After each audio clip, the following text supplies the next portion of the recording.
Welcome back to the Ancestral Findings podcast.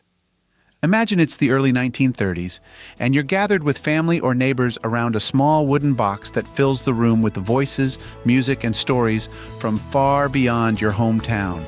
This is radio, transforming how people connect with the world.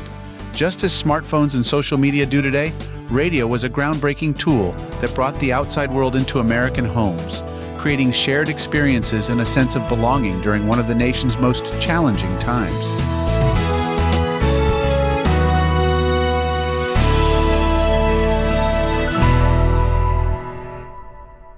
Before radio, news arrived through newspapers or word of mouth, often delayed by days or even weeks. Radio changed that entirely.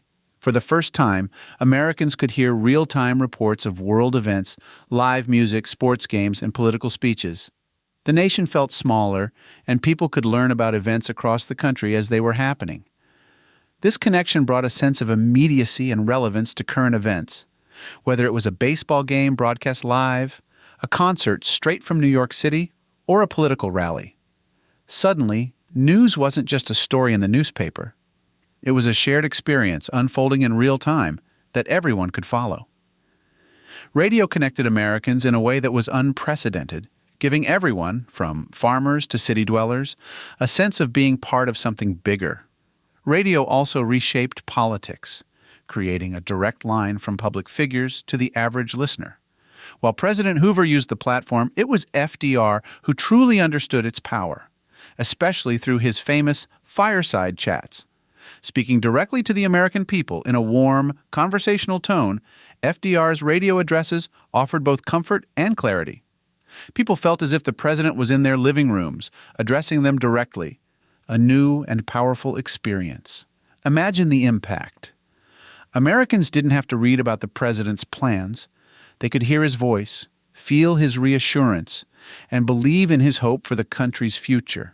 Though today we're accustomed to instant updates from world leaders, radio made this type of connection possible for the first time. During the Great Depression, a period of hardship for so many, radio provided a much-needed source of entertainment and escape. Radio's diverse programming meant there was something for everyone.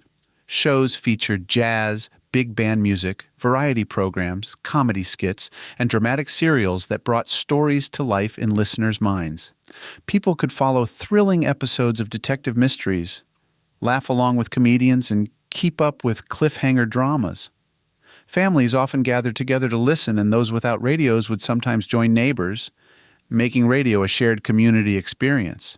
It brought joy, companionship, and a touch of normalcy in uncertain times, much like streaming platforms or social media do today.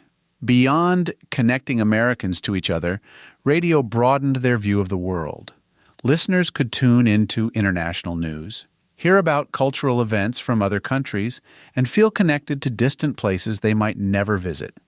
It's hard to imagine now, but hearing voices and stories from other parts of the world was once a novelty.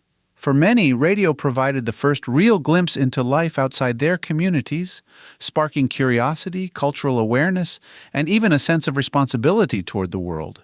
With such rapid growth, radio stations across the country found themselves competing for listeners, giving rise to a new entertainment industry. Large radio networks began to emerge, such as NBC and CBS, which produced national programming that aired coast to coast. Local stations also sought to win over their communities with news, weather, and music that reflected the character of the region. This network of stations enabled radio to reach every corner of America, from bustling urban centers to the most remote rural areas, connecting people through shared stories and sounds. Radio's legacy as a unifier and source of information paved the way for television and later the internet. Today, we have instant access to news, live streaming events, and global conversations right at our fingertips. But it all started with radio, which first made it possible to connect people in real time. While technology has evolved, the spirit of radio lives on, reminding us of a time when tuning in could brighten a household, foster connection, and bring the world just a little bit closer.